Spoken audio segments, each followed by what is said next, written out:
Durant les mois froids de 1987, le silence du Paraná rural n'était troublé que par trois choses, le bruissement du vent dans les feuilles sèches, le sifflement lointain de l'usine à jus et les rires des enfants résonnant dans le jardin des petites hirondelles.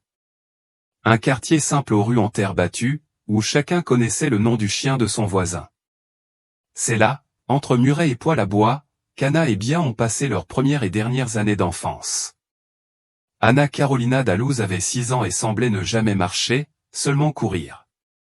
C'était le genre d'enfant qui s'accroupissait pour observer un scarabée avec la même attention qu'un adulte porterait à un document important. Ses grands yeux marrons pétillaient lorsqu'il parlait de fleurs ou de pierres. Elle était accro aux pierres lisses, colorées, brillantes, rugueuses. Elle conservait ses préférés dans une petite boîte en bois, où un jour elle écrirait au crayon noir, mes précieuses choses. Bia, sa sœur de 2 ans sa cadette, était tout le contraire, observatrice, timide, douce et capable d'imiter les oiseaux avec une précision étonnante. Elle portait toujours sur elle une poupée de chiffon aux cheveux blonds, qu'elle appelait Branca, malgré sa robe à rayures roses. Son père, José, était ouvrier agricole, strict, à la voix courte et aux mains gercées par le soleil. Sa mère, Martha, cousait pour le compte d'autrui et préparait des gâteaux sur commande. Sa grand-mère, Alzira, était l'âme de la maison, conteuse, guérisseuse de quartier et celle qui cousait les rubans que Bia portait dans ses cheveux. La routine familiale était simple mais rigoureuse. Le dimanche, après la messe de 9 heures, était le jour des sorties.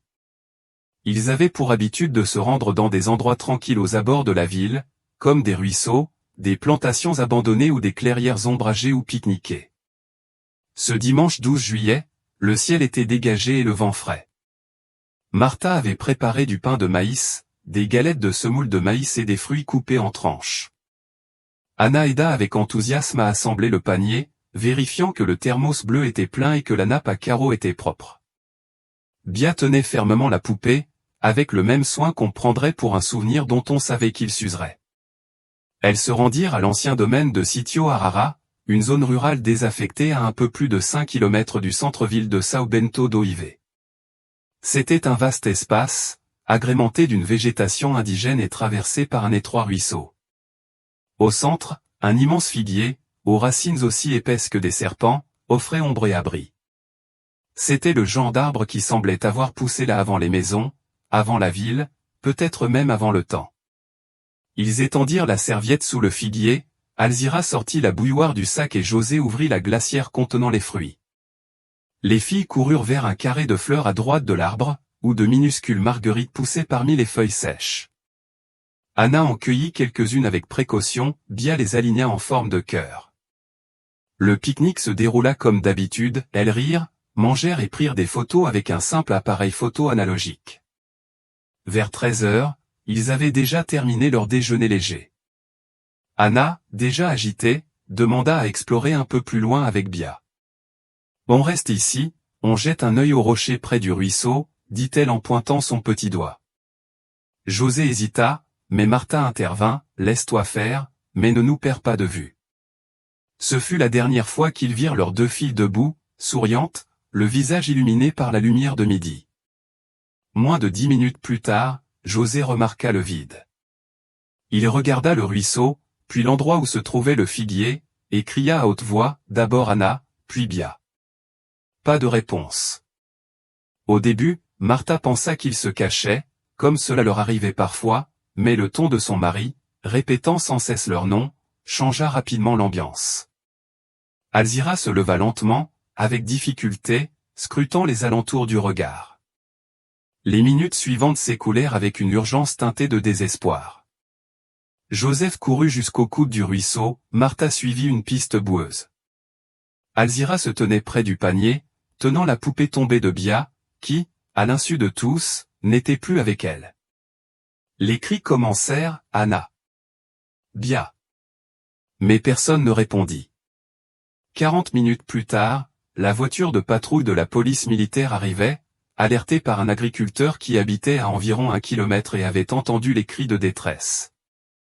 La zone fut bouclée, les agents commencèrent à ratisser autour du figuier et du ruisseau. Un chien renifleur fut dépêché en fin d'après-midi. Rien n'indiquait une direction, pas de piste claire, pas de traces de pas bien marquées, juste le vent poussant les feuilles et la serviette à carreaux oubliée au pied de l'arbre. À la fin de cette journée, alors que le soleil se couchait derrière les montagnes et que toute la ville savait ce qui s'était passé, le figuier n'était plus un abri, c'était un point de repère, un vide, le début du silence. Le lendemain matin, avant même que les premiers rayons du soleil n'aient séché la rosée sur les feuilles, le figuier était déjà entouré de véhicules, de chevalets en bois et de rubans zébrés. Les journaux locaux affichaient des titres simples mais lourds de sens, des filles disparaissent lors d'un pique-nique en famille. La ville de São Bento do Ive, qui comptait alors un peu plus de 6000 habitants, s'éveilla dans un deuil désincarné, une peur inextinguible. Les recherches ont pris de l'ampleur lundi. Une quarantaine de personnes dont des policiers, des militaires, des bénévoles et des habitants ont formé des chaînes humaines pour ratisser un rayon de près de 2 km autour de la propriété. Une équipe a suivi le ruisseau sur plus d'1 kilomètre. Une autre a fouillé les vieux bâtiments abandonnés de la ferme, les hangars poussiéreux et même les anciens puits. Certains ont creusé, d'autres ont plongé. Rien. Le chien renifleur revint le deuxième jour, mais ne donna aucune indication de direction. Pas d'éraflure dans la terre, pas de morceaux de tissu, pas de traces de frottement. Un seul indice fut trouvé, la petite poupée de chiffon de Bia, abandonnée sous d'épais broussailles non loin du figuier. Sa robe était couverte de boue, comme si elle avait été abandonnée à la hâte, mais il n'y avait aucune trace de violence. C'était une poupée légère, certains auraient pu penser qu'elle avait été emportée par le vent. Mais sa mère n'était pas d'accord, elle ne voulait pas la lâcher, même pas pour dormir. Cette semaine-là, grand-mère Alzira dormit chez ses parents, mais elle ne dormit pas vraiment. Elle passait ses matinées, un chapelet à la main, assise dans le fauteuil du salon, les yeux fixés sur le portail, comme si elle attendait le retour de Petit Pas. Chaque matin, le rituel était le même, Martha ouvrait la porte et regardait la rue, José partait en silence, toujours avec une carte pliée dans sa poche. Il explora toutes les fermes avoisinantes, chaque sentier qui traversait les broussailles sèches. Il frappa aux portes des inconnus, demandant à entrer et à voir par lui-même. Durant les 15 premiers jours, São Bento devint une ville en état d'alerte. Les voisins de la rue des Filles formèrent un groupe pour distribuer des tracts dans d'autres villes. Des affiches avec leurs photos furent placardées sur les lampadaires, les boulangeries et les arrêts de bus. La radio communautaire réservait un créneau horaire fixe chaque jour à midi pour les demandes d'information. Une femme prétendit même avoir aperçu 2 jeunes filles marchant main dans la main sur une route de campagne, mais elle ne parvint pas à localiser précisément l'endroit. La piste était jugée fragile.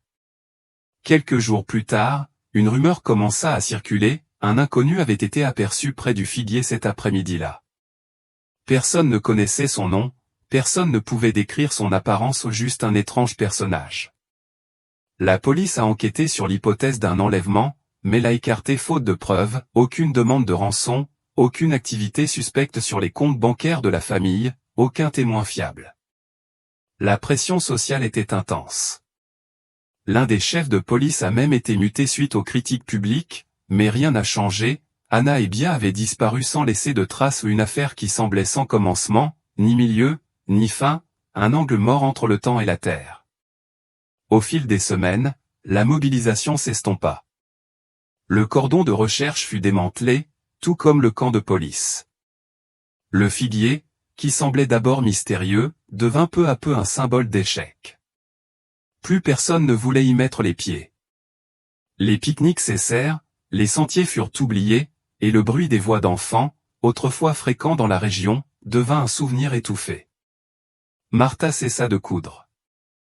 José devint plus silencieux que jamais. À la maison, les chambres des filles restèrent intactes, telles des capsules d'un temps qui ne reviendrait jamais. La poupée retrouvée fut lavée et placée dans le berceau de Bia, qui ne fut jamais démonté. Le bracelet qu'Anna portait, avec les lettres A et B en perles, manquait toujours du moins, c'est ce que tout le monde pensait. En octobre 1987, près de 3 mois après la disparition, le chef de la police mit officiellement fin aux recherches actives. Le document mentionnait l'absence de preuves justifiant la poursuite des efforts. Concrètement, cela signifiait que, sauf nouvelle piste, l'affaire serait close. Mais en ville, personne ne conclut quoi que ce soit. Lorsqu'ils passèrent devant la rue où habitait la famille Lose, de nombreux habitants traversèrent encore la rue, comme si le chagrin était devenu contagieux. Quelque chose les perturbait, comme un livre aux pages arrachées, une énigme prise au vent. Azira, la grand-mère, gardait la foi. Ils sont vivants, répétait-elle année après année, la voix déjà brisée par l'âge. Elle a prié le même chapelet chaque soir pendant 35 ans d'affilée. En 2022, peu avant sa mort, elle a demandé à sa fille Martha d'enterrer son chapelet à côté de ses petites filles, au cas où elles seraient retrouvées. Dans le jardin familial, il y avait un petit carré d'herbe, entouré de rosiers qu'elle cultivait elle-même. C'est là qu'elle souhaitait qu'elles soient ensemble. Un jour, Azira est morte sans réponse, sans savoir que, l'année suivante, la terre parlerait à nouveau. Si vous êtes arrivé jusqu'ici, c'est que vous aussi ressentez le poids de ce silence. Abonnez-vous à la chaîne pour ne rien manquer d'autres histoires comme celle-ci, des cas réels, oubliés pendant des années, mais qui méritent d'être entendus. Continuons. Les décennies passèrent, et si le Brésil changea de siècle, de monnaie et de gouvernement, São Bento do Ive resta essentiellement la même, rue en terre battue, porche avec chaise en fil de fer, voisins qui vous saluaient par votre nom. Mais il y avait quelque chose dans le quartier de Jardim das Andorinhas qui ne vieillissait pas et ne changeait pas, le vide laissé par Ana et Bia. Martha et José da Luz ont continué à vivre dans la même maison pendant près de 10 ans après leur disparition. Ce fut une décision difficile à expliquer aux étrangers. Le salon abritait encore les vieux portraits, des cadres usés représentant les visages souriants des filles. Le couloir étroit et sombre menait aux chambres secrètes, l'une ornée de stickers floraux au mur, l'autre d'un rideau en forme de cage à oiseaux. Dans le jardin, un citronnier poussait contre la clôture. Aucun jouet n'a été donné, aucun vêtement n'a été brûlé. Dans les années 1990, lorsque Martha a commencé à montrer des signes plus graves de dépression au silence prolongé, nuit blanche, aversion pour les bruits des enfants, José a décidé qu'il devait déménager. Ils ont vendu la maison mais ont conservé le terrain. Ils ont emporté tout ce qui pouvait tenir dans un vieux pick-up, des photos, des dessins, la couverture d'Anna, la poupée de Bia et une petite boîte en bois contenant quelques-unes des pierres colorées préférées d'Anna. Martha a écrit qu'à l'intérieur de la boîte, elle appelait ça un trésor. La nouvelle adresse, plus éloignée du centre, était modeste, plus petite, mais elle disposait d'un jardin verdoyant où Azira replantait ses rosiers. Pour quand ils reviendront, disait-elle toujours quand on lui proposait d'arracher les mauvaises herbes, et tout le monde la respectait. C'était comme si la famille avait créé son propre rituel d'attente, un mémorial sans plaque, nourri par la routine et le silence. Au fil des ans, l'affaire a été commémorée à des dates précises, les anniversaires des filles, la fête des enfants et le 12 juillet. Certaines radios locales ont relaté la disparition dans des émissions communautaires. En 2001, un reportage télévisé local a même retracé une partie de l'histoire, il s'est rendu sur le lieu du pique-nique et a interviewé Martha et José, qui ont accepté de parler sur le moment, mais ont demandé à ce que leur visage ne soit pas montré. Le moment le plus marquant a été lorsque Martha a tenu la poupée de Bia et a dit « Il fait sombre. Si elle est vivante, j'espère que quelqu'un a laissé une lumière allumée. » Au fil des ans, la police a reçu des dizaines de plaintes anonymes. Certaines affirmaient que les filles avaient été enlevées par des couples stériles, d'autres parlaient de rituels religieux dans des fermes abandonnées. Aucune n'a été confirmée. Une constante, aucun corps, aucun témoin, aucune trace. C'était comme si les deux filles avaient été effacées de la surface de la terre avec une gomme silencieuse. Martha vieillit avec les traits frêles de quelqu'un qui n'a pas le temps de faire son deuil. José devint si muet que beaucoup de voisins crurent qu'il avait perdu la parole. Azira, quant à elle, maintint le rythme de la foi, elle priait sans relâche tous les 12 du mois. En 2022, à 89 ans, alors que sa santé déclinait déjà, elle demanda à sa fille d'écouter attentivement, le jour où on les retrouvera, enterrez-les ici, près du rosier. Je l'ai déjà préparé. Elle mourut en septembre de la même année. Les funérailles furent discrètes, la plupart des anciens voisins étaient déjà partis ou trop âgés pour y assister. José pleura en silence. Martha ne s'assit pas près du cercueil, tenant la poupée de Bia sur ses genoux. Le même ruban délavé noué aux cheveux de la poupée semblait un fil qui ne s'était jamais rompu. C'est dans cet état de silence consolidé, d'absence ancrée dans la routine, que l'inattendu se produisit. En septembre 2023, exactement un an après la mort d'Azira, un nouveau résident fit son apparition dans le quartier. Il s'appelait Walter Merel, 68 ans, retraité, originaire d'Ourino, à Sao Paulo. Veuf sans enfant, il avait acheté une maison simple avec un grand jardin et passait ses journées à arpenter les sentiers du quartier pour se consacrer à son nouveau passe-temps, la détection de métaux. Walter ignorait l'histoire des filles. Il était trop nouveau en ville pour entendre les ragots et trop vieux pour utiliser les réseaux sociaux. Ses journées se résumaient à sortir avec son téléphone au bras, un chapeau à large bord, des gants en caoutchouc bleu et une petite pelle. Il ne cherchait pas de l'or, il cherchait des histoires. Par un samedi sec de printemps, alors qu'il marchait sur les sentiers oubliés autour de la vieille ferme désormais envahie par les hautes herbes et les arbres, Walter s'approcha du vieux figuier, celui-là même aux racines apparentes qui avait été le théâtre de leur dernier pique-nique. L'endroit était abandonné, mais des traces de l'ancienne clairière étaient encore visibles au sol. Alors qu'il approchait du pied de l'arbre, l'appareil se mit à émettre un bip sonore. Walter s'arrêta, régla le volume et confirma le signal. Le son était constant et fort, signe d'un objet métallique peu profond, peut-être rouillé. Il creusa soigneusement, retirant des feuilles sèches et du gravier, et trouva bientôt des fragments de tissu délavé. Il tira plus fort et trouva une petite broche en métal, recouverte d'argile durcie, avec une inscription à peine lisible, la lettre B encore visible. Il continua à creuser, plus soigneusement cette fois. Il trouva un bracelet d'enfant avec des perles colorées, dont 2 portaient les lettres A et B, et, juste en dessous, des bouts de tissu rose avec des restes de couture faites main, de simples nœuds, comme ceux que Martha et Azira avaient confectionnés. À proximité se trouvaient des restes d'ossements minces, non humains, trop petits, probablement ceux d'un petit animal ou peut-être un chien ou un opossum, mais pour Walter, c'était déjà trop gros. Il posa sa pelle, prit son téléphone portable et appela le commissariat. La zone fut bouclée le jour même. Experts médico-légaux et archéologues arrivèrent le lendemain matin.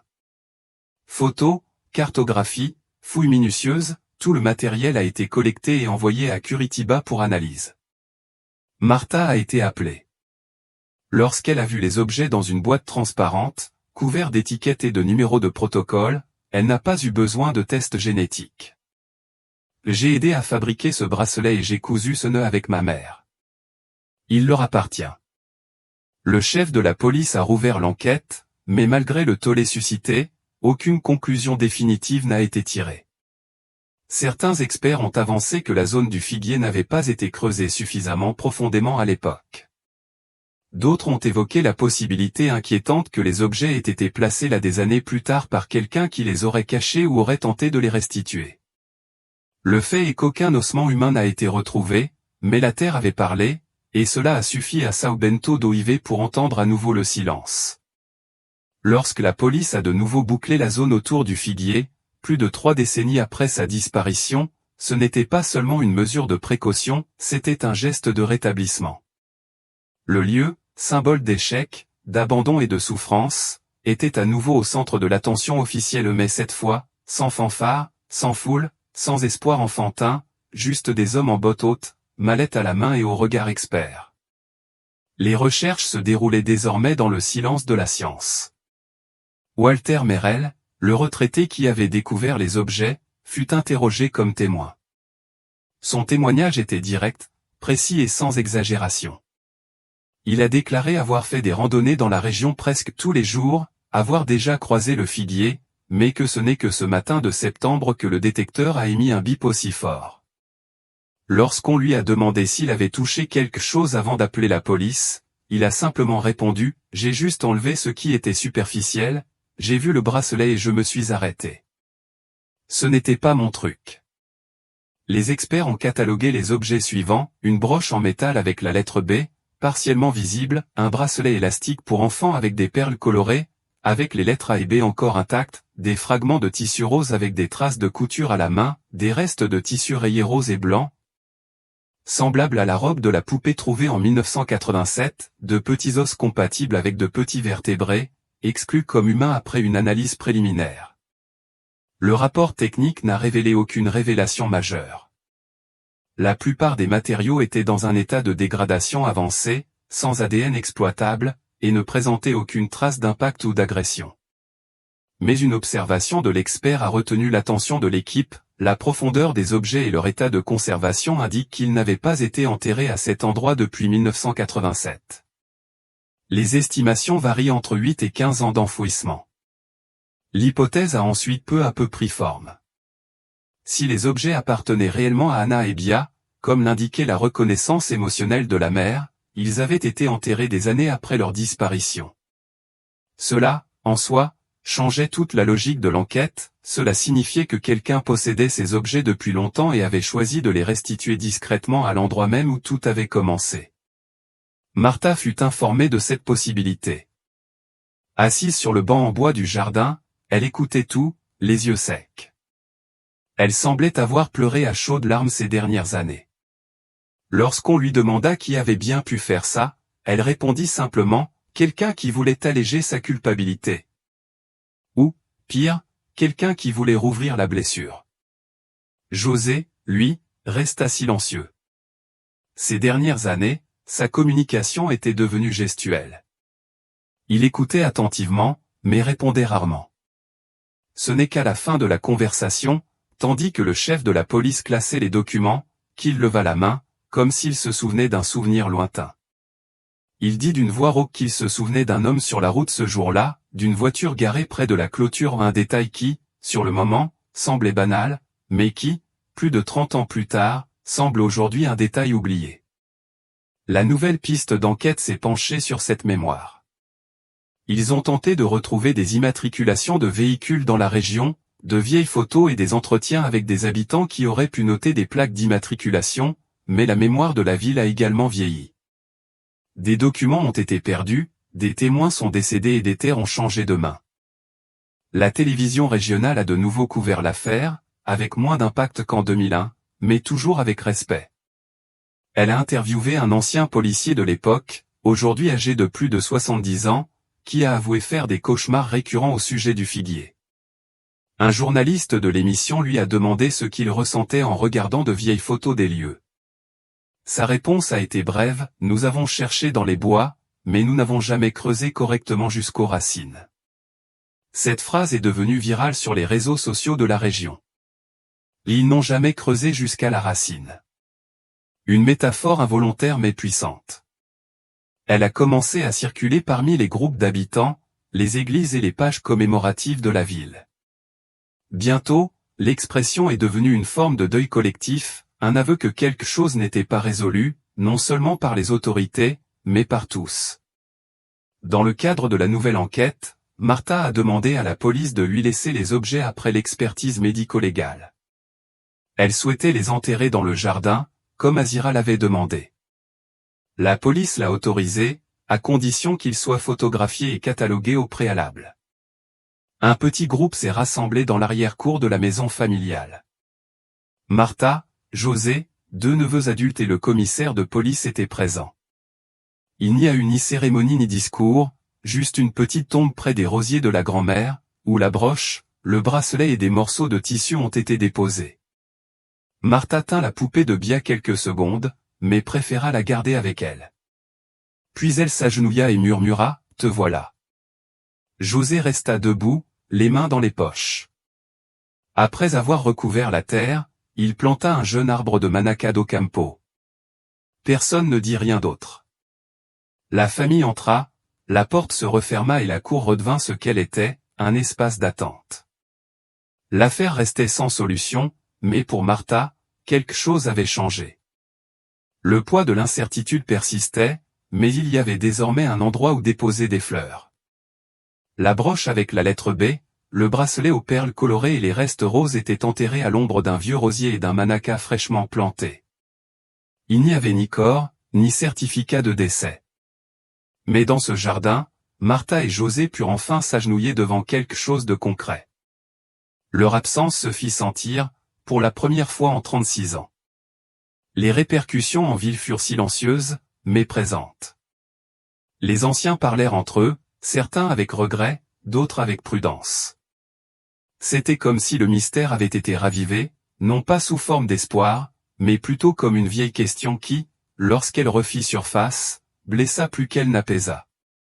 Qu'est-il arrivé à Anna et Bia? Le chef de police chargé de rouvrir l'affaire, Eduardo Cana, était originaire d'une autre ville, mais vivait à São Bento depuis 7 ans. Il connaissait l'histoire, mais ne l'avait pas vécue. Plongé dans les archives de la disparition, il commençait à ressentir le poids du silence de la ville. Les documents des années 1980 étaient tous conservés dans des boîtes usées, aux étiquettes jaunies par le temps. Les recherches initiales comprenaient des entretiens avec des membres de la famille, des cartes des zones fouillées, des rapports sommaires et des photos en noir et blanc du figuier. Cana commença à relire chaque déclaration avec l'œil de quelqu'un qui connaissait, ou presque, l'issue des recherches.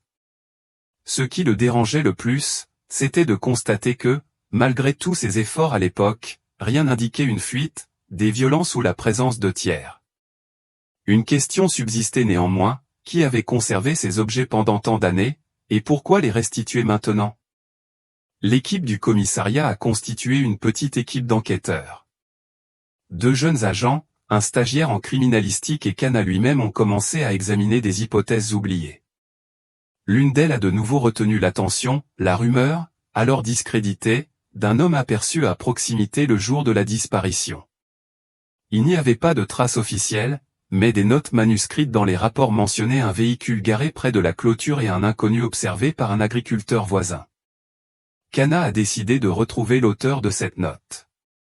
Il s'appelait Almiro Santos, il avait alors 37 ans et avait aujourd'hui plus de 70 ans.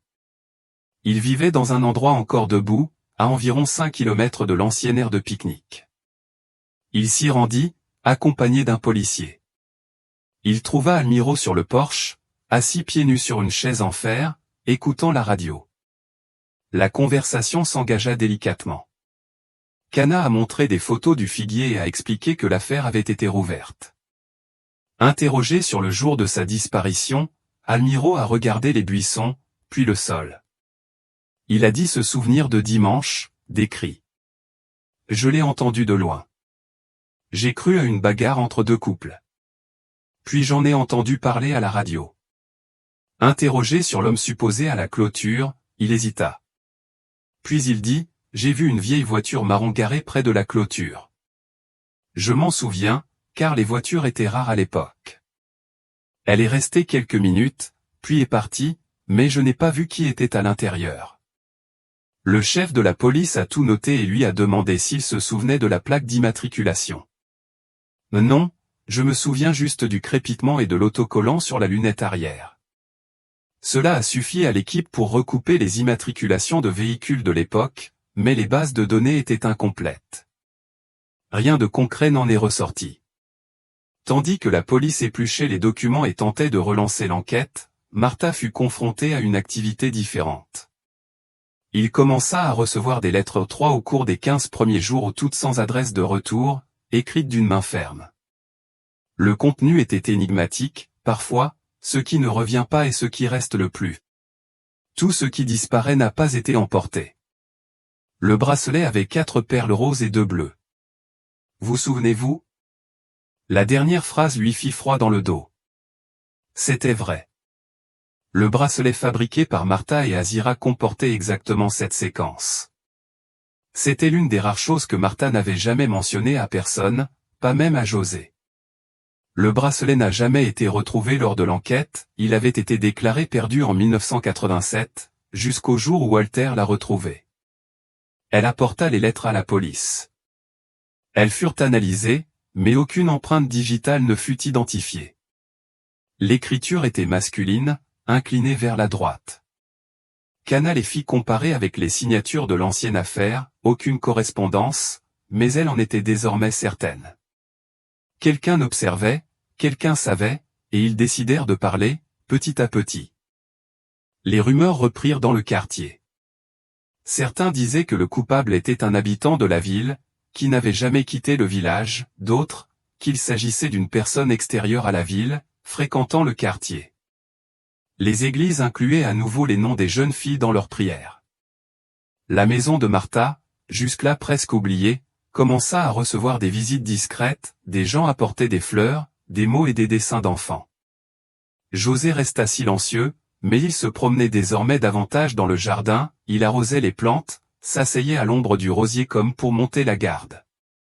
Au commissariat, Cana ordonna que tout le périmètre de l'ancienne propriété soit fouillé numériquement grâce à la technologie de géoréférencement, un projet coûteux, mais autorisé par l'État car il s'agissait d'un cas emblématique. Les fouilles débuteraient le mois suivant. Pendant ce temps, Martha gardait les lettres dans une boîte à chaussures, les lisant et les relisant. Parfois elle pleurait, parfois elle souriait. Et une nuit, alors que le vent soufflait fort, enflammant les feuilles dans le jardin, elle ouvrit la fenêtre et murmura, « Si tu es encore là, dis-moi ce que tu as fait. » Mais seul le vent répondit. En novembre 2023, sous un ciel opaque et une odeur de terre humide, les fouilles géoréférencées ont débuté. La police, en partenariat avec une équipe d'enquêteurs médico-légaux de l'Université d'État de Maring, a installé une structure temporaire sur l'ancienne propriété agricole. C'était la première fois depuis 1987 que le sol était examiné avec une précision millimétrique. Le figuier, toujours debout, désormais entouré de piquets et d'équipements, semblait tout observer, immobile, ancien, gardant ce qu'il savait. La technologie utilisée associait géoradar, GPR et lidar. L'objectif était de cartographier les couches sédimentaires, de détecter les cavités et de différencier les sols perturbés des sols naturels, autrement dit, de chercher ce que la recherche humaine n'a jamais vu.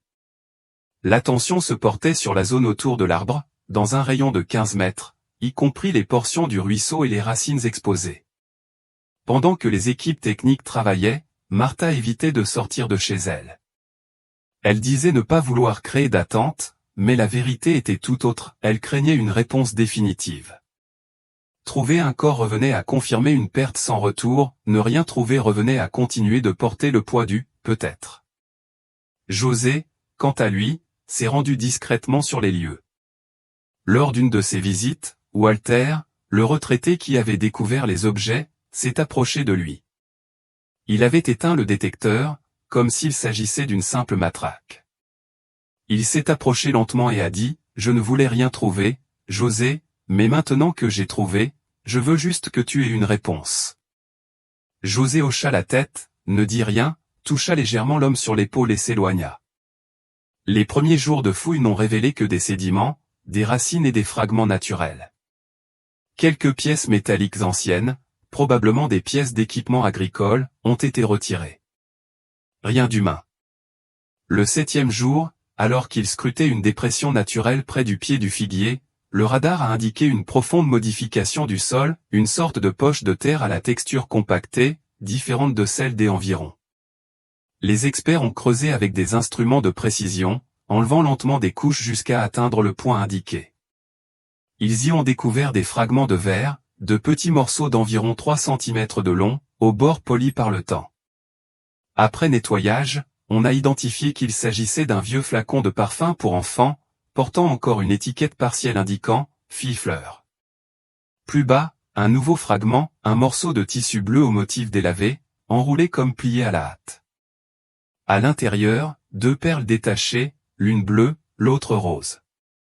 Il était impossible de confirmer s'il s'agissait du bracelet d'Anna, mais la ressemblance était trop forte pour être une coïncidence.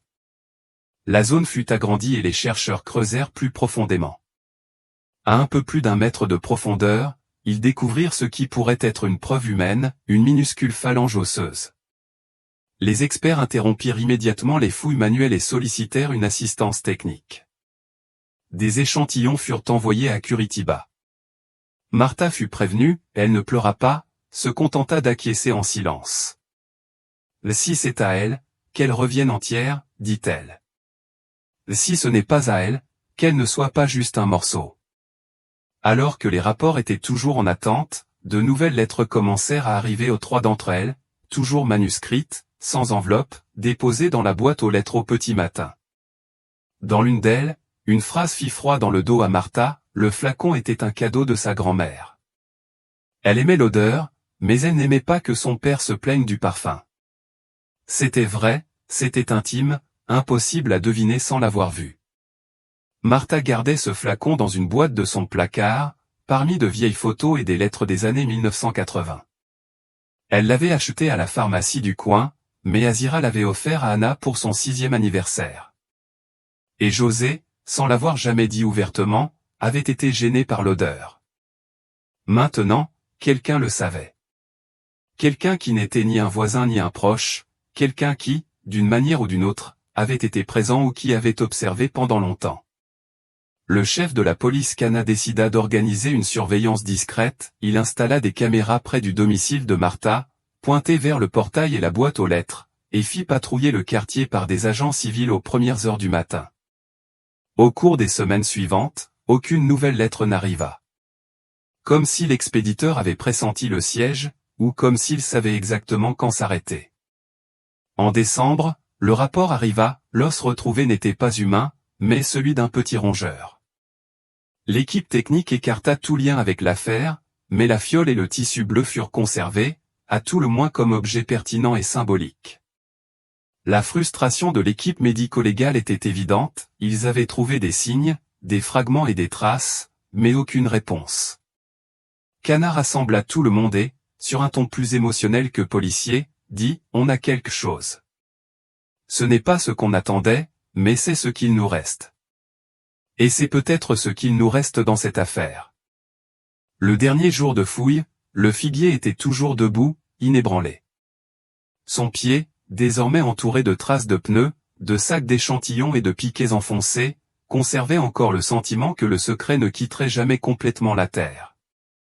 Walter retourna seul sur le site une semaine plus tard, s'arrêta devant l'arbre, posa la main sur le tronc et murmura dans un murmure que lui seul entendait, « Tu as tout vu, toi seul. » Et le figuier, comme toujours, resta simplement planté là, comme pour dire « J'ai vu.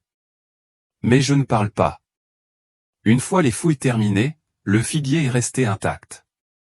La terre qui l'entourait, remuée puis reconstituée, portait encore les traces d'un effort collectif pour trouver des réponses. Mais les vestiges découverts, le pot, le tissu, les perles détachées étaient trop fragmentaires pour constituer une vérité complète. Il n'y avait plus d'os, plus de corps, seulement une série d'indices orphelins, comme des pages arrachées à un livre jamais publié. La ville, une fois de plus, retrouva son état suspendu, mais ce n'était plus comme avant, quelque chose avait changé, ni pour le meilleur ni pour le pire, mais définitivement. L'histoire d'Anna et Bia, autrefois reléguée aux archives et dans la mémoire des anciens, flottait désormais dans l'air comme une complainte polie ou une complainte qu'on ne crie pas, mais qu'on n'oublie jamais. Martha commença à sortir davantage, elle allait au marché, marchant lentement, un sac en tissu, la tête baissée. Certains la saluaient poliment, d'autres détournaient le regard, ne sachant que dire. Elle n'attendait plus de réponse. Elle disait à tous ceux qui la posaient que désormais, seul le mystère l'entourait. C'était comme avoir quelqu'un qu'on n'avait jamais vu chez soi. José poursuivait sa routine silencieuse, il s'occupait du jardin, écoutait la radio le matin et passait l'après-midi assis à l'ombre du manca, qui poussait maintenant à côté du rosier de sa mère. Parfois, elle fixait le vide, d'autres fois, elle fermait les yeux comme si elle écoutait un souvenir plutôt qu'un son réel. Le commissariat maintenait l'enquête ouverte, mais passivement. Aucune nouvelle plainte ne fut déposée, les lettres, après ces 6-là, cessèrent. Aucune nouvelle piste, aucune nouvelle tentative de contact. La boîte où Martha les conservait était scellée avec du ruban adhésif rouge. Un jour, dit-il, peut-être les brûlerait-il tous, mais pas encore. Ce qui troublait Cana et son équipe, ce n'était pas seulement le mystère en lui-même, mais le ton des messages. Il n'y avait ni chantage, ni menace, juste des fragments de souvenirs, des descriptions intimes, des phrases qui semblaient plus empreintes de remords que de fierté. C'était comme si l'auteur avouait non pas un crime, mais une relation, comme s'il connaissait les filles, comme s'il avait été avec elles plus tard. Cette hypothèse a commencé à être débattue parmi les chercheurs. Et si Anna et Bia n'étaient pas mortes ce jour-là? Et si elles avaient été enlevées? Et si elles avaient vécu ailleurs quelque temps? Cette théorie, bien que troublante, expliquerait certaines choses, l'apparition tardive des objets, leur état de conservation, la connaissance intime de détails jamais révélés. Mais elle se heurtait à un problème, l'absence de traces. S'ils avaient grandi dans un autre foyer, une autre école ou un autre quartier, comment n'auraient-ils pas pu le remarquer? Comment n'auraient-ils pas laissé d'empreintes numériques, médicales ou civiles? Aucun enfant non identifié correspondant à leur profil n'a été enregistré dans les refuges, les cliniques ou les institutions au cours des années suivantes. Et plus grave encore, comment n'aurait-on pas pu dénoncer, divulguer ou échapper à la justice? Cana a néanmoins maintenu l'hypothèse ouverte, contacté le parquet et demandé l'autorisation de recouper les données sur les adoptions irrégulières des années 1980 et 1990 dans le sud du Brésil. Un processus lent, mais qui sait, pourrait révéler des erreurs d'enregistrement, des identités falsifiées. Pendant ce temps, Martha décida de tenir un carnet.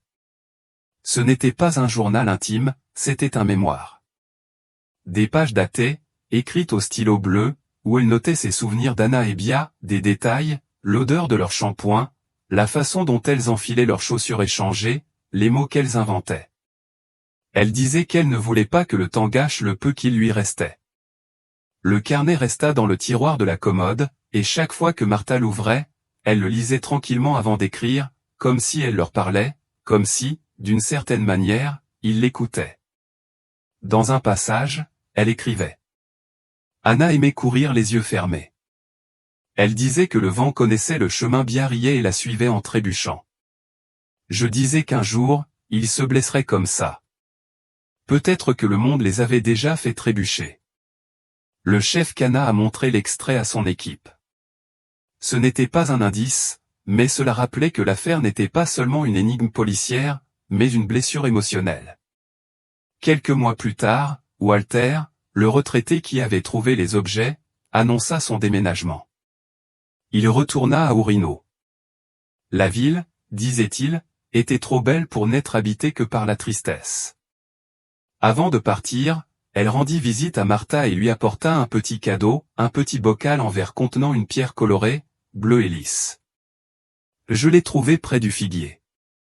J'ai pensé que c'était peut-être celui d'Anna, dit-elle. Martha prit la bouteille, la regarda et dit simplement, peut-être. Et elle la rangea avec le carnet.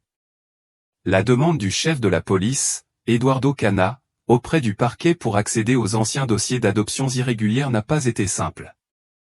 La bureaucratie était dense et de nombreux dossiers physiques avaient été perdus lors d'inondations, de changements de siège ou simplement par négligence dans les années 1990.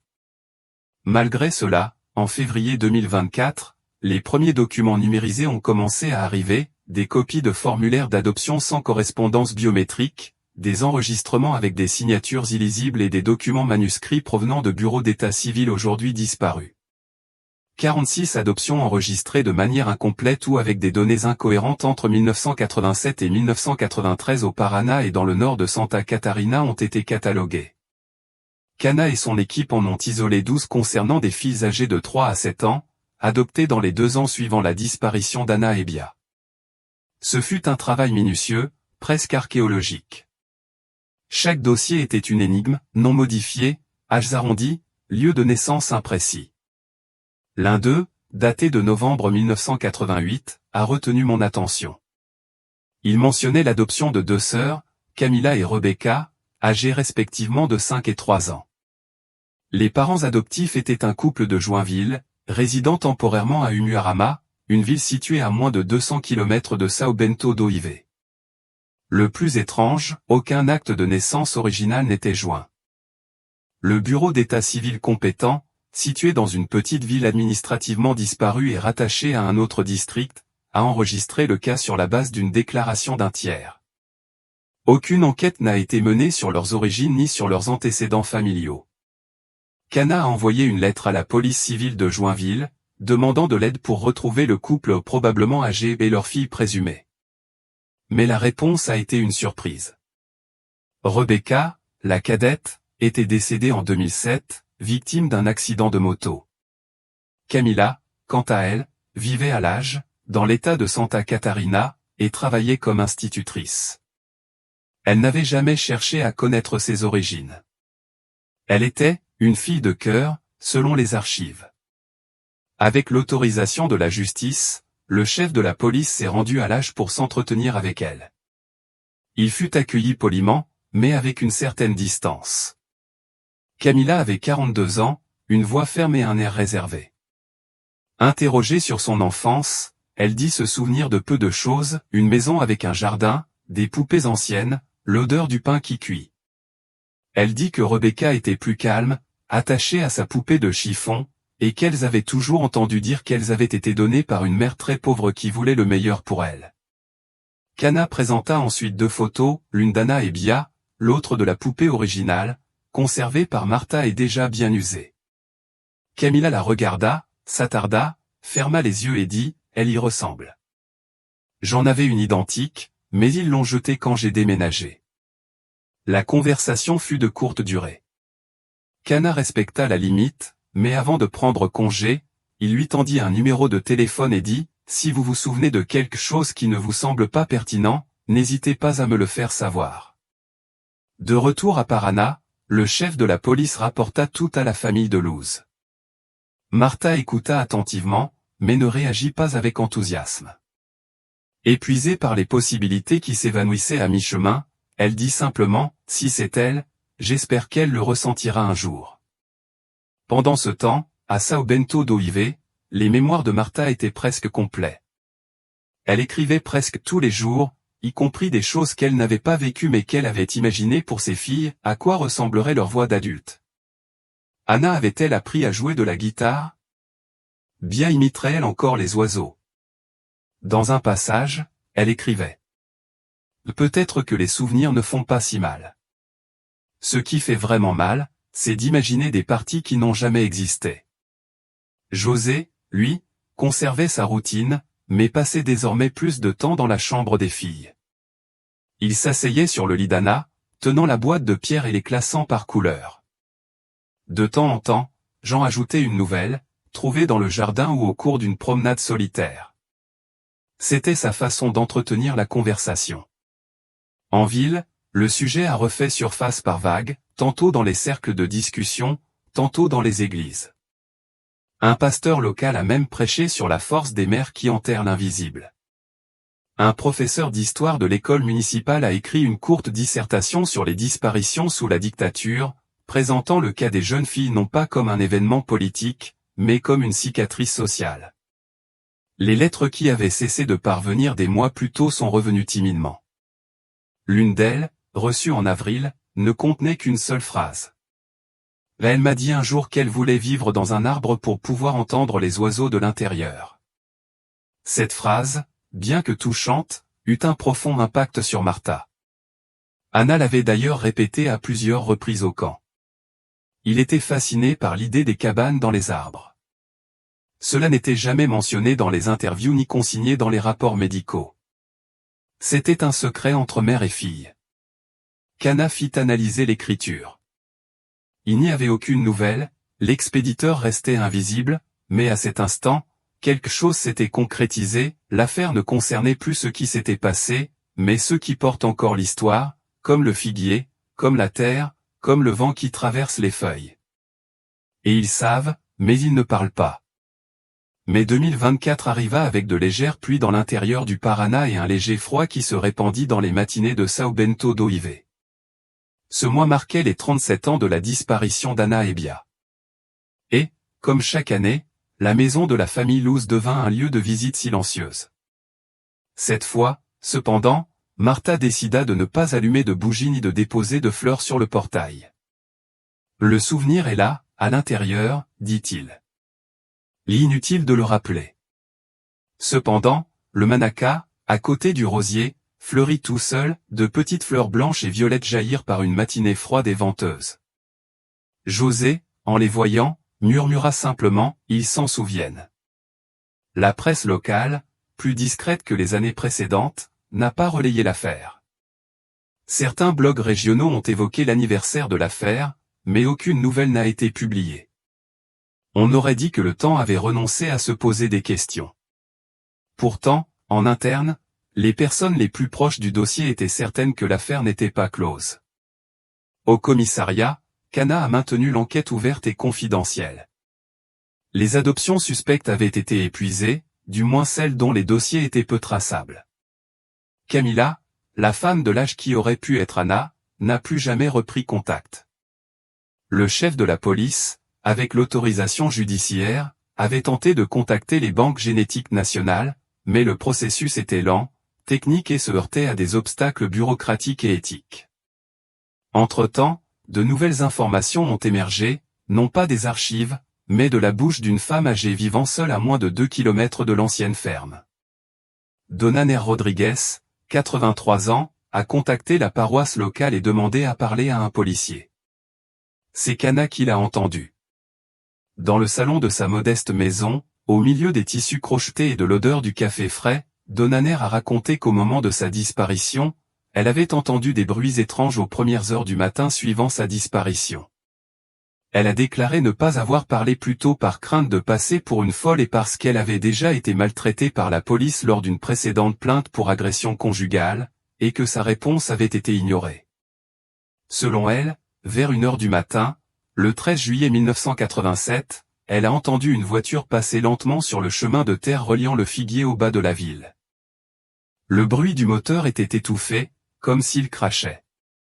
Elle dit avoir vu des lumières faiblées, en regardant par la fenêtre, avoir vu quelqu'un creuser rapidement le bord de la route, utilisant les phares de sa propre voiture pour éclairer le sol. Lorsqu'on lui a demandé si elle avait vu plus d'une personne, Ner a répondu « Je n'en ai vu qu'une », mais il semblait nerveux et a jeté quelque chose dans les buissons. Puis il a éteint ses phares et est parti. Cana a enregistré la déclaration. Bien que tardive et imprécise, elle correspondait à une section de l'ancien rapport qui mentionnait une clairière avec de la terre remuée sur la même route, section jamais fouillée à l'époque faute de preuves concrètes. La police civile a décidé de vérifier la nouvelle version. Avec l'autorisation du parquet, une petite fouille a été réalisée en juin, correspondant à la description de la femme âgée. Ils ont trouvé des déchets organiques dégradés, des traces de charbon de bois et des morceaux de bois noircis, comme s'ils provenaient de caisses brûlées. Pas de restes humains, pas de preuves directes, mais l'expert a noté quelque chose, il y avait des traces de feu anciennes et concentrées, non pas celles d'un incendie spontané. Un incendie délibéré, peut-être pour détruire quelque chose.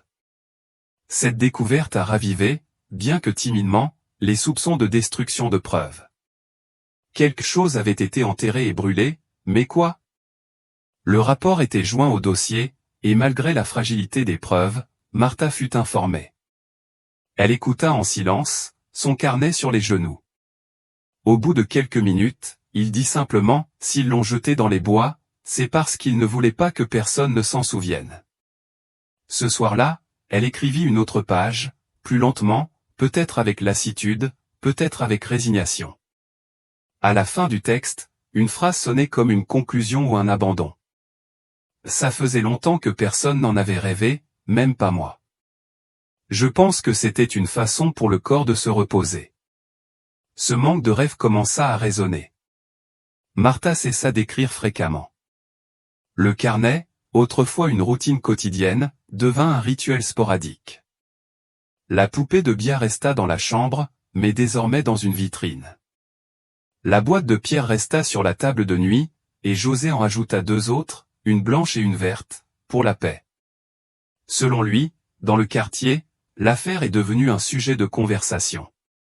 Les anciens en parlent encore, mais les plus jeunes ne savent même plus ce qui s'est passé. Le temps est ainsi fait, il n'efface pas, il remplace. Il remplace les questions par de nouvelles et les mystères par la routine. Mais pour ceux qui l'ont perdu, il n'y a pas de substitut, seulement l'écho. Début août 2024, près d'un an après la découverte du bracelet et de la broche, le figuier commença à dépérir lentement, ses branches se desséchant. L'arbre, qui avait résisté pendant des décennies, racines apparentes et cimes larges, commença à perdre ses feuilles hors saison, le vert s'estompant peu à peu, comme si l'arbre lui-même vieillissait avec son histoire. Les habitants ont affirmé que le problème venait du sol, que les fouilles avaient affecté les racines. Les techniciens municipaux ont évoqué un champignon, mais Martha a estimé que la cause était autre. Un groupe d'enfants en sortie scolaire passa près de l'ancienne ferme, aujourd'hui clôturée et désaffectée. L'institutrice, venue d'une autre ville, désigna le figuier et commenta « Il y a une histoire ancienne là-bas ». Aucun des enfants ne put répondre. À leur retour à l'école, une seule d'entre elles, une enfant de 9 ans, a raconté au directeur avoir vu une femme assise sous l'arbre, mais il n'y avait personne. L'incident n'a pas été suivi des faits. Mais pour Martha, qui avait entendu l'histoire par un voisin qui travaillait à l'école, ce fut comme une sorte d'adieu, un dernier écho. « C'était peut-être ma mère », a-t-elle dit. Elle était toujours là avec eux. Ces derniers mois, José avait passé beaucoup de temps sur le porche. Il avait cessé de ranger les pierres et les laissait désormais éparpillées sur la petite table à proximité. Lorsqu'on lui demanda s'il croyait toujours qu'Anna et Bia étaient en vie, il répondit quelque chose de nouveau, « Je ne sais pas si elles sont vivantes, mais quelque part, encore intactes. » En ville, l'effervescence autour de l'affaire s'estompa à nouveau. Un an après la réouverture officielle de l'affaire, le chef Cana a soumis un nouveau rapport au ministère public, demandant que l'affaire soit maintenue, mais sans enquête active. Dans sa lettre, il écrivait « Les preuves ne permettent pas de conclure définitivement, les objets indiquent une proximité, mais pas l'auteur, la présence, mais pas le corps. » L'expression « présence désincarnée » a commencé à hanter le rapport. Il fallait maintenir le formalisme, mais aussi admettre que l'affaire, bien que vivante dans la conscience collective, était techniquement épuisée. Aucune nouvelle piste n'avait émergé ces derniers mois, pas de nouveaux noms, pas de nouvelles lettres. Walter Merel, de nouveau installé à Orino, envoya une lettre à la famille de Luz. Écrite à la main, en caractères simples, elle disait « Je voulais juste dire que pendant un instant, j'ai eu le sentiment qu'ils voulaient être retrouvés. Peut-être que la terre parlait pour eux, et peut-être qu'ils n'ont plus besoin de crier. » Martha lut la lettre, la plia soigneusement et la glissa dans son carnet, désormais entièrement rempli. C'était la dernière page. On n'y écrivait rien, on la rangeait. Ils décidèrent d'aller une dernière fois voir le figuier. José les accompagna. C'était un dimanche sec. Ils apportèrent des fleurs, une rose blanche et un manaka fraîchement taillé et les déposèrent au pied de l'arbre presque nu. Le sol était ferme, l'air calme, et il n'y avait ni vent ni bruit d'oiseaux. Martha s'agenouilla et toucha la racine du bout des doigts. José resta debout derrière elle. Au bout de quelques minutes, elle dit doucement, « On comprend, maintenant tu peux partir. » Ce n'était pas une demande, c'était une permission, la plus difficile de toutes. Cette nuit-là, ni l'un ni l'autre ne dormit, mais aucun ne pleura. Le lendemain matin, le figuier semblait tomber. Un vent violent et soudain avait arraché ce qui restait de sa couronne. Le tronc s'était fendu en deux, comme s'il se brisait de soulagement. La municipalité a fermé le site et, quelques jours plus tard, a ordonné l'enlèvement des restes, mais une partie de la racine a été laissée sur décision des habitants. Aujourd'hui, il se dresse là, entouré d'une clôture en bois, sans aucun signe, juste à côté d'un banc fait de vieilles planches. Certains y sont encore assis. Personne ne parle fort. Certains laissent des pierres colorées, d'autres se contentent de fixer du regard. Ce n'est pas un arbre, c'est un phare de silence. Une période de calme s'installa. Plus de fouilles, plus de lettres, plus d'interviews. Seul l'écho de ce qui avait déjà été dit et de ce qui ne le serait jamais. Martha commença à s'occuper du jardin plus souvent, elle taillait les rosiers, ratissait les feuilles mortes et balayait la cour, comme pour préserver non seulement un espace, mais aussi une histoire qu'elle ne voulait pas effacer. José, de plus en plus silencieux, se couchait tôt. Parfois, il se levait au milieu de la nuit et se tenait devant la fenêtre, contemplant le morceau de ciel qui s'insérait entre les tuiles. Une de ces nuits, il parla d'une voix rauque, sans tourner la tête, ils ont donné aux étoiles des noms qu'ils ont inventés. Martha écouta, sourit légèrement et ne répondit pas, elle savait déjà. Au commissariat, Cana conservait une copie numérique de tous les documents de l'affaire. Parfois, il ouvrait le dossier, regardait les photos, relisait les témoignages. Il savait que le travail était officiellement au point mort, mais quelque chose le tenaillait, un sentiment tenace, non pas d'une mission inachevée, mais d'une histoire non résolue, une affaire qui n'était pas terminée, simplement suspendue. Un jour, elle reçut un appel de la police civile de Lage. Il s'agissait de Camilla, la femme qui aurait pu être Anna. L'appel l'informait qu'elle s'était volontairement rendue au tribunal de la ville pour demander l'accès à ses documents d'adoption originaux. Elle disait vouloir comprendre ses origines. Elle ne mentionna ni Anna ni Bia, mais un moment de doute sembla s'installer. Le chef de la police ne savait pas s'il s'agissait d'un indice ou d'une simple douleur, mais il l'enregistra. Il envoya à Martha un mot manuscrit, une des filles sur ce dossier demande qui c'était. Peut-être que ça ne mènera à rien, mais peut-être que ça mènera à un nom. Martha glissa le mot dans son carnet, ce même carnet déjà plein, mais qu'elle ouvrait parfois comme un livre vivant. Il toucha les pages comme on passe sa main sur un vieux visage.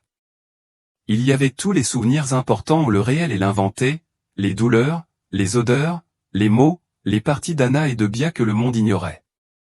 Un dimanche après-midi, elle reçut la visite d'une jeune journaliste de Curitiba qui souhaitait enregistrer un podcast sur des affaires non résolues. Martha l'écouta gentiment, mais déclina. Elle dit, « Ce n'est pas que je ne veuille pas que tu te souviennes, c'est juste que parfois, trop se souvenir empêche d'avancer. » La journaliste comprit. En partant, elle laissa un petit carnet neuf, recouvert de tissu. Elle lui dit que si elle voulait continuer à écrire, c'était celui-là qu'il fallait recommencer. Le soir même, Martha s'assit dans les toilettes des filles, ouvrit le nouveau carnet et écrivit une seule phrase, « Si tu reviens un jour, raconte-moi comment ça s'est passé. » Elle referma le carnet et cessa d'écrire. Pendant ce temps, la ville retrouvait son rythme d'antan. Les enfants jouaient dans les rues. De nouveaux voisins occupaient de vieilles maisons. Beaucoup ignoraient l'histoire, mais certains, les plus attentifs, racontaient que, les nuits venteuses, ils entendaient encore un bruissement distinct venant de la vieille ferme, comme si les feuilles parlaient. Walter, à Ourino, envoya une dernière lettre avant de dire au revoir. Il écrivit, « Parfois, je me dis qu'il y a des histoires qui ne deviendront jamais une nouvelle ni définitive, juste une présence, une trace au sol. J'ai retrouvé leurs affaires, mais je ne sais pas si c'était une découverte, un appel à l'aide ou un mot d'adieu. » La lettre resta sans réponse. Martha la garda. Le manaka du jardin fleurit à nouveau, cette fois avec une intensité inhabituelle. Les fleurs étaient grandes, blanches, presque bleues par endroits. José Alvla dit calmement, « Cette année, elles sont arrivées plus tôt. » Ce n'était pas une métaphore, c'était une observation. Le temps ne suivait plus le calendrier. Ils apportèrent la chaleur étouffante qui précède les orages d'été. Le ciel du Paraná prit une teinte gris sale et orangée, avec un tonnerre lointain annonçant les pluies qui arrivent toujours l'après-midi. C'est ainsi que Martha ferma la porte d'entrée et ne la rouvrit plus ce jour-là. Joseph était dans le jardin, arrosant les plantes avant la pluie. Il parlait peu, mais il y avait une certaine prudence dans ses gestes, comme s'il arrosait aussi quelque chose qui n'avait jamais été planté. Sur la table du salon, le nouveau carnet restait avec une seule phrase écrite. C'était un symbole, un espace volontairement laissé vide pour ceux qui ne rentrent pas. Anna et Bia ne revinrent jamais. Pas de nouveaux indices, pas de nom, pas de visage. Mais ils étaient là-haut dans le nom de la rue, dans l'odeur de la maison, dans les objets enfouis sous les fleurs et dans le souvenir de ceux qui avaient survécu.